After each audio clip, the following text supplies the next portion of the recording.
Hello po, magandang araw po sa ating lahat, mga ka-farmland. Ako po ay nandito ngayon sa Quezon Province po. Ito po ay bayan ng Dolores, Quezon.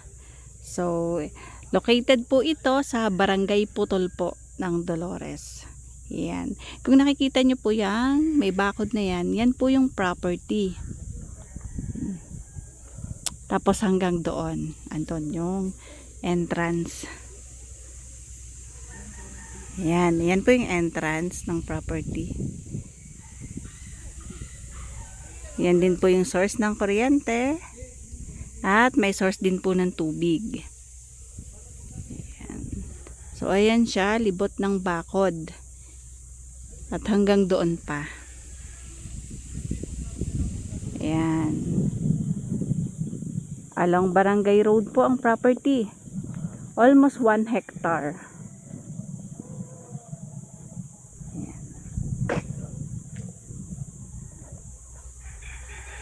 Ayan po ang poste ng kuryente. At kung makikita nyo, ang mga puno po ay mga rambutan.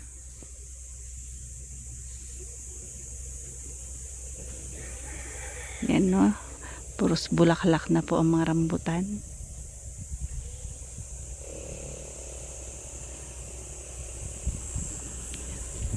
Ganda ng kalsada. Two-way po ang kalsada. And sobrang presko ng hangin. Kahit mainit yung singaw, yung sinag ng araw, yung hangin niya, malamig. Ang Dolores, Quezon po ay katabi lang siya ng San Pablo, Laguna, tsaka ng Chaong. So, nandun lang siya sa may part doon. Malapit lang po. Lalo po pag nabuksan na po yung exit po ng TR4 dito sa may Villa Escudero. Napakalapit na po nito sa Manila. So mabilis lang ang biyahe. Baka mga ano na lang po to. Mga 1.5 hours or hanggang 2 hours. Yun po yung pinaka maximum po na biyahe. Ayan. So mga farmland, yan pong kawayan is outside na po yan ng property. Ganyan o. Ayan. May bakod din po. Libot po ng bakod. Kagandahan, madaming tanim. So kahit papano merong magiging income gawa po ng rambutan.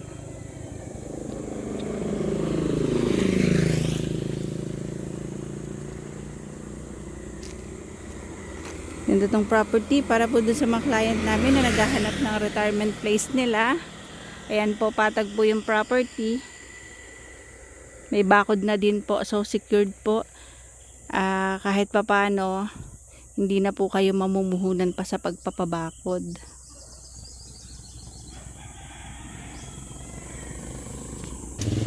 Sa panahon po kasi ngayon, sobrang taas po ng bilihin, pati po mga materyales. Kahit lang sabihin natin na simpleng bakod lang yan, pero pag i-costing siya sa ngayon, mataas na po ang kalalabasan. So mga farmland, pupunta tayo dun sa front. Nasa 100 meters po yung frontage. May source po ng tubig, may signal ang cellphone at internet connection.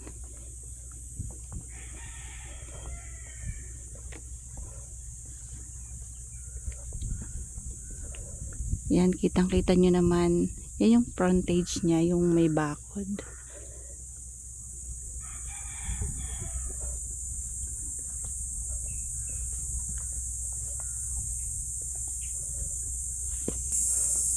Ayan, idinodrone po ng ating piloto.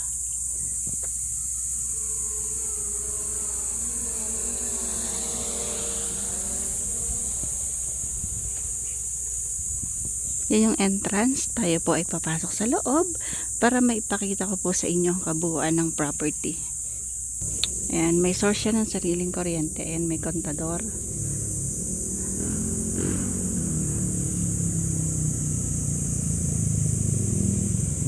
Tayo mga farmland at pasukin natin ang kabuuan po ng property. Ayan. Slide.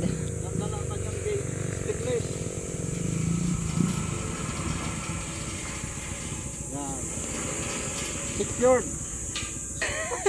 Pati sinara mo. Oh. Hindi, pinakita ko lang kasi. Sige. Ayan. Ayan, service entrance. And then, ayan po, may bako din. Hog wire. Lubot. Mambako.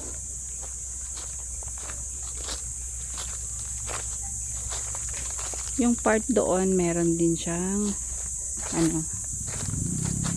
bakod.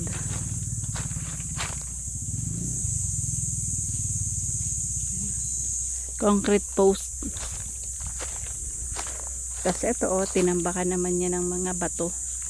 So, pasok po ang sasakyan sa property.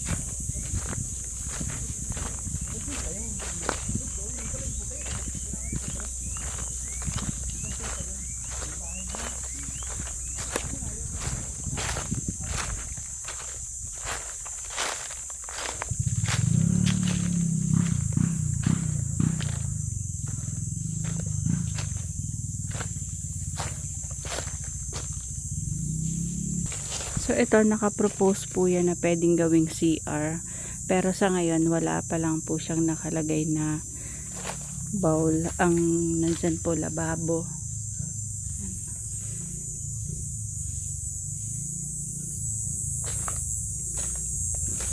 Ito po yung boundary. Yan po ay daan ng kabila dun sa likuran.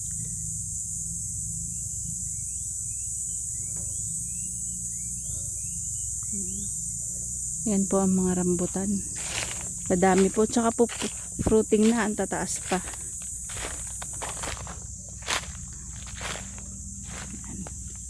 Boundaryhan po yan. Bakod po. Punta pa doon.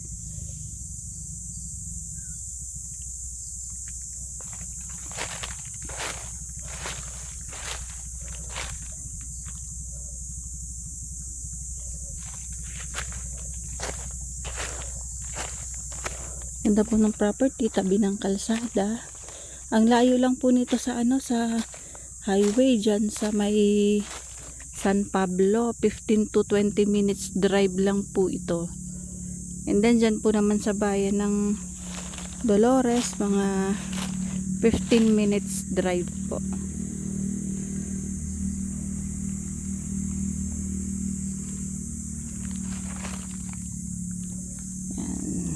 So, titingnan natin kung ano po yung structure na yan. Papakita ko po sa inyo.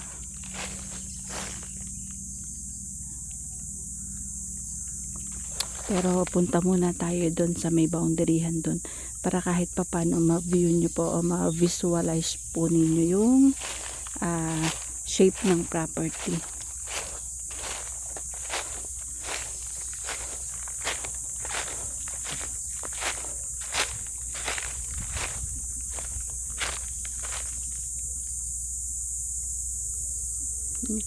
Yan na po yung bakod kung saan ako nanggaling kanina sa labas. Yan.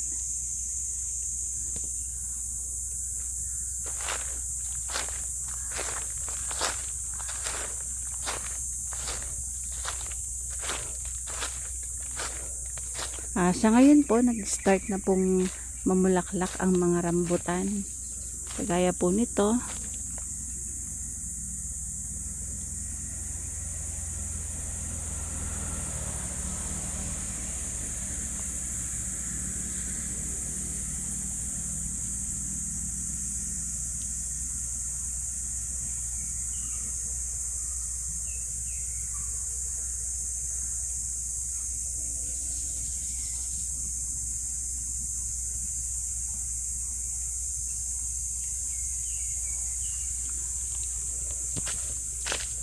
So, ayan po yung bakod.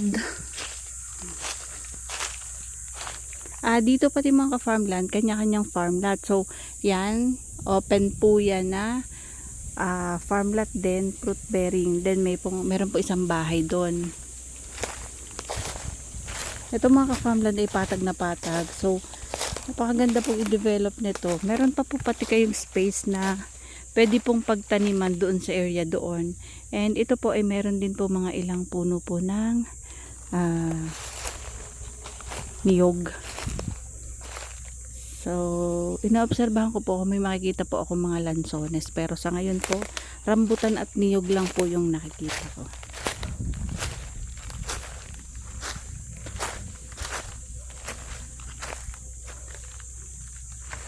Pwede po itong retirement place. May area po doon kung saan pwede po kayo magtayo ng swimming pool kung gusto nyo pong gawing resort o private resort o farm resort.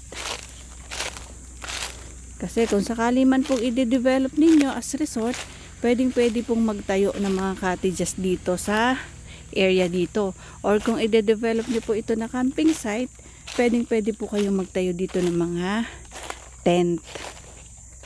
So, sa ngayon po, sobrang taba panigurado ng lupa dito. Yan, maitim nga po kasi yung mga nanlalaglag na mga dahon, nagiging pataba pa po yan.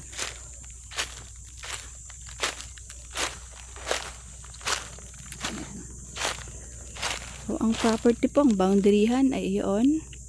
Meron po siyang cyclone wire.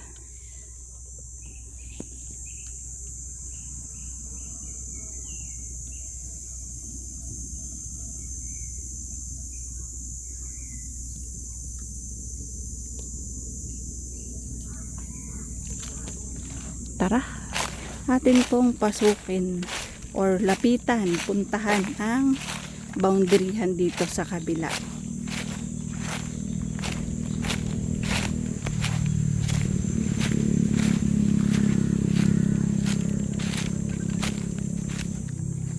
Ayan. So, yang mga kawayan, labas po ng property. Pero dahil ang kawayan nga po ay gumagapang or nanganganak, nagsusuwi, meron na pong portion ng dilaw na kawayan dito sa loob ng property. Ayan po yung cyclone wire. So, yan po yung boundaryhan. Ayan.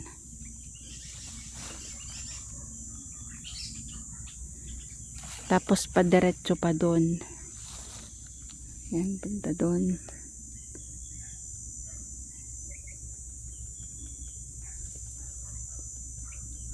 May nakita akong lansones. So, may lansones po dito sa area dito Dito po panay rambutan lang. Ang dami din pong rambutan nito.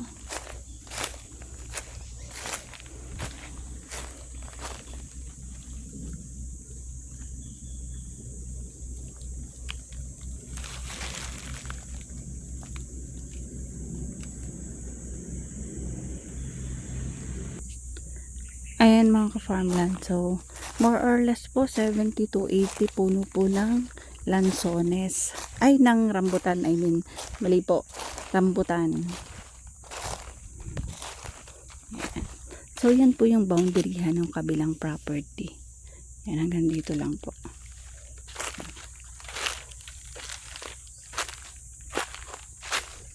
Ayan. Ito naman po ay puno ng lansones.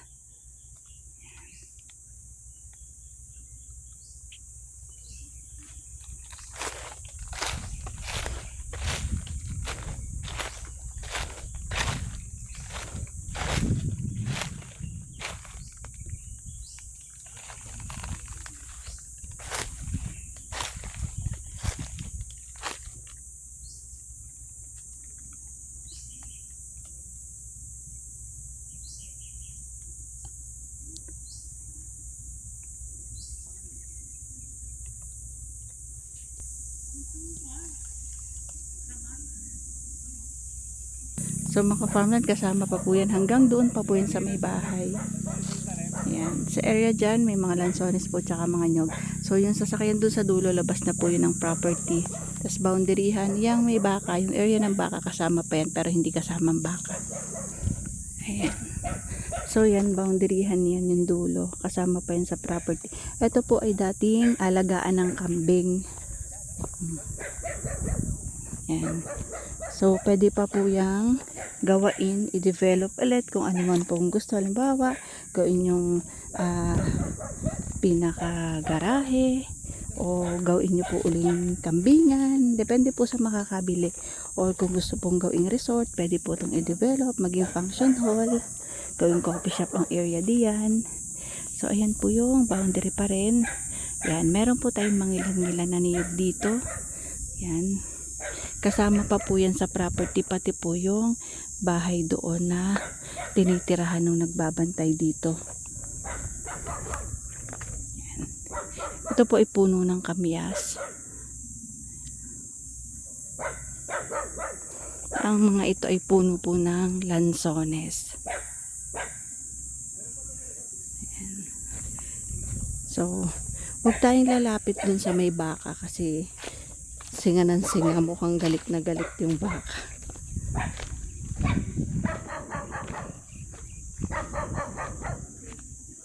Ayan, kasama pa po yung area na yan.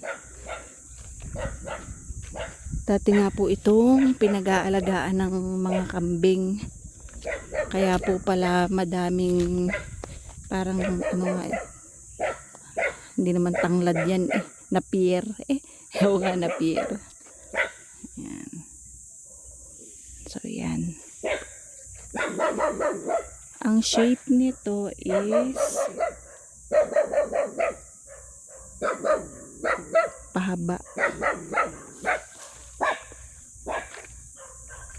Yan. Kasama pa po doon. Yan po yung boundaryhan. Yan. Nagagalit ang aso.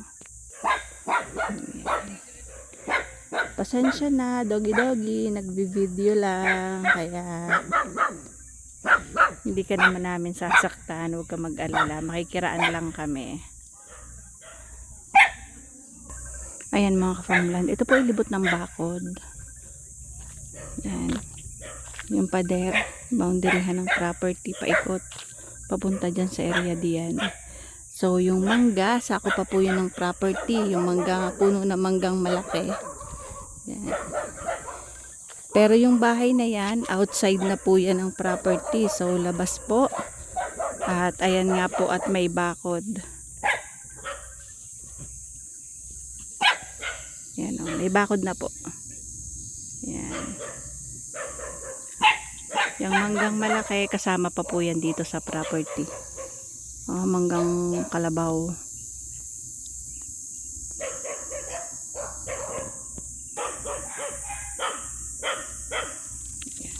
So, libot po talaga ng bakod.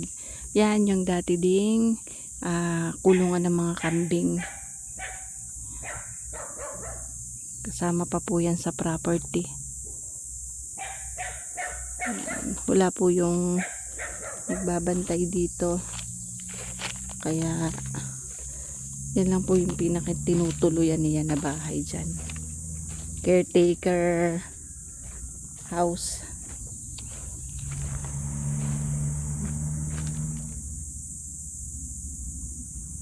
Madami ding mga saging.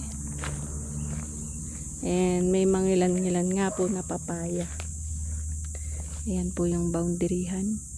Padiretso papunta doon. Ayan. So inuulit ko mga ka-farmland, ito po ay almost 1 hectare po. Na ang presyo po ng may-ari ng lupa ay 1,200 pesos per square meter. Yun po ay fix. So naka-fix po yung owner kasi talagang sagad siya hanggang doon. Kanya naman po ang capital gains. So, shoulder niya po sa 1,2 ang capital gains.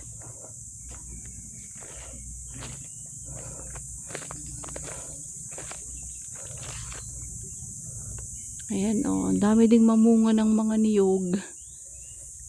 Hindi na kailangan bumili pa sa palengke.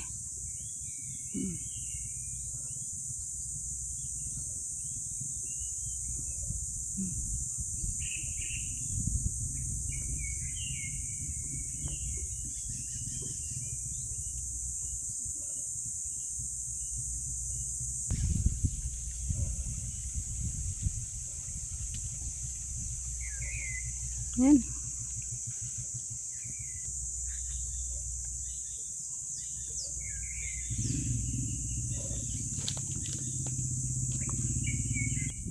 Ang Dolores Quezon po ay kilala din po sa malamig na lugar.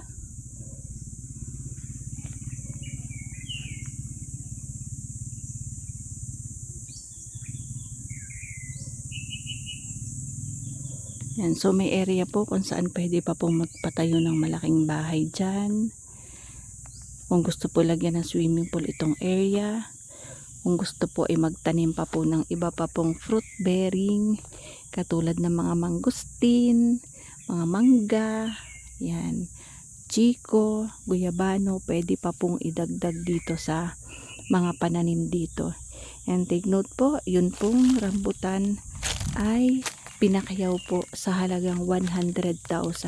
So yung namakayaw po is bulaklak pa lang, pinapakayaw na nila. Or minsan, kahit wala pa pong bulaklak, pinapakayaw na po nila yan.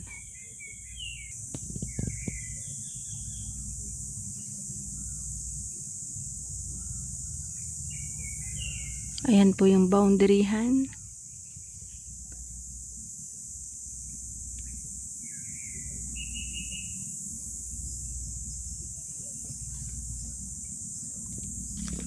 Ito po ay pag natapos na po yung TR4, 2 hanggang 1.5 oras hanggang 2 oras na lang po itong biyahe. Grabe kadami ng bulaklak ng rambutan, oh.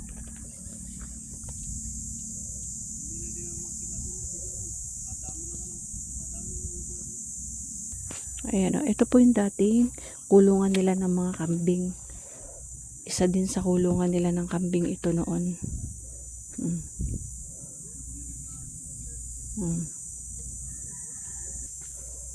Ganyan, boundaryan po yan.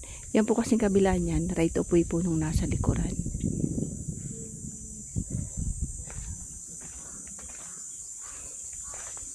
Ang bababa pa ng rambutan yung iba, oh. Abot na abot. Abot ng pandaki kong tulad ko.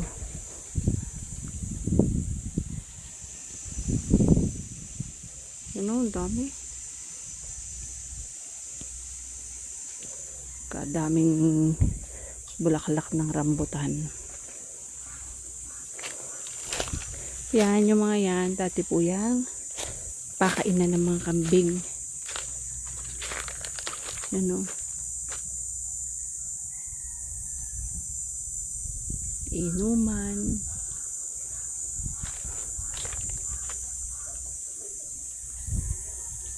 Yan, o. Na, may bunga na. May buo na.